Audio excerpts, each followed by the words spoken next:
tentang coalition dan sebagainya. Kita tahu Pakatan Harapan pada tahun lepas dan juga tahun ini telah melalui 3 pilihan raya negeri. Ya. Pilihan raya negeri Melaka, Sarawak dan juga baru-baru ni Johor. Ya. Dan kita pun tahu malangnya kita tidak berjaya memenangi pilihan raya negeri tersebut. Jadi dari segi pilihan raya negeri yang paling baru ni iaitu Johor ni, adakah saudara Anthony boleh mungkin pinpoint kenapa kita Pakatan Harapan ni boleh kalah di Johor ni? So, tentunya ada pelbagai faktor lah. Saya rasa banyak pihak dah buat analisa kelemahan-kelemahan kita ataupun ada isu-isu yang membelenggu keyakinan pengundi kepada Pakatan Harapan. Yeah. Okay. Saya tak nak simplify mana-mana satu faktor ataupun mengambil jalan mudah untuk pinpoint satu perkara saja. Kalau cakap mudah ya, sebab kita tak pakai logo bersama itu kalah. Saya rasa itu salah satu faktor, tapi bukannya satu-satunya faktor. Jadi ada banyak faktor yang mesti kita akui bahawa ada kelemahan di pihak kita sendiri. Yeah. Okay? Dan juga dari segi peratusan yang mengundi itu kurang. Dan kita mesti tahu mengapa kurang. Mengapa penyokong atau kita ataupun pengundi tidak berhasrat ataupun tidak bersemangat untuk keluar mengundi. Itu mesti kita fahami. Kita tak boleh mengatakan bahawa asalkan peratusan pengundian rendah maka kita kalah. Kita kena tanya mengapa mereka tak keluar. Mengapa mereka tak keluar? Mengapa walaupun dah undi 18 dibenarkan, diluruskan, pengundi muda tak keluar. Tak bersemangat keluar beramai-ramai. Keluar pun dalam 50% saja. Yeah. Ada saluran tempat mengundi yang mungkin kurang daripada 40%. Malah ada kerusi Dewan Undangan Negeri yang tak sampai 40% peratusan mengundi dia.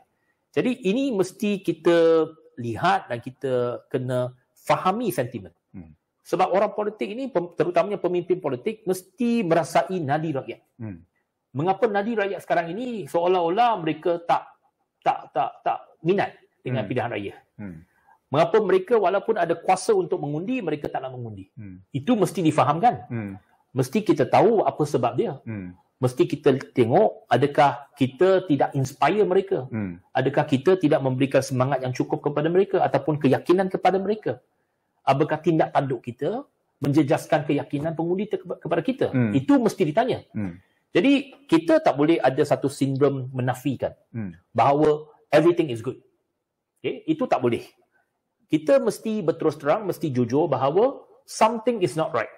Okay? Ada masalah dari segi kepimpinan kita, dari segi hala tuju kita, dari segi bagaimana kita tidak dapat meyakinkan pengundi untuk keluar mengundi dan mengundi kita.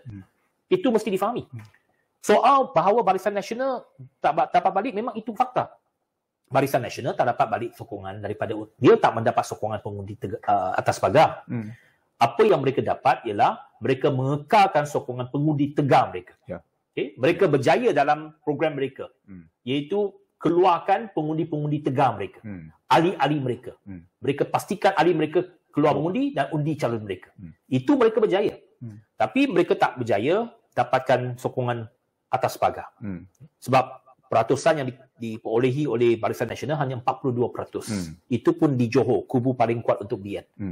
Tapi itu tidak bermakna bahawa kita boleh raikan. Hakikatnya mereka menang 2/3. Ya, betul. Hakikatnya mereka menubuhkan kerajaan negeri. Betul. Kita tahu bahawa bagaimana sistem pilihan raya ini. Saya rasa tak guna kita salahkan sistem, tak guna kita salahkan ini first past the post punya masalah dan sebagainya. Memang kita tahu bahawa itu masalah. Dalam jangka masa pendek kita tak boleh tukar hakikat tersebut. Jadi kita perlu lihat balik bagaimana kita dalam sistem yang sedia ada ini kita boleh mencapai kejayaan. Kita pernah mencapai kejayaan tahun 2018 walaupun ada kekangan-kekangan first past the post system ini. Betul. Tapi kita berjaya. Betul. Jadi dalam konteks Johor, saya rasa kita mesti mengakui bahawa ada perkara yang mungkin kita tak betul. Ataupun dari segi hala tuju, dari segi strategi kita, dari segi kesepakatan kita dalam Pakatan Harapan. Itu telah menjadi satu tanda tanya kepada penyokong-penyokong ataupun pengundi-pengundi atas pagar terhadap Pakatan Harapan. Dan kalau kita lihat Anthony, contohnya di Johor tu, mungkin ramai yang kata bahawa pengundi Melayu terutamanya tidak berpihak pada kita dan telah pergi kepada Perikatan Nasional.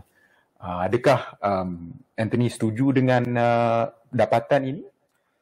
Hakikatnya memang Perikatan Nasional memperolehi sebahagian undi popular.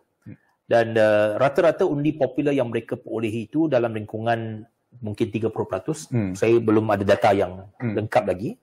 Tapi mungkin dalam lingkungan 30% itu, 20 hingga 30% itu, rata-ratanya ialah daripada pengundi Melayu. Sebab mereka banyak mendapat undi di kawasan Melayu. Berbanding kawasan bandar, kawasan di mana saluran pengundinya bukan Melayu ramai, mereka tak dapat undi.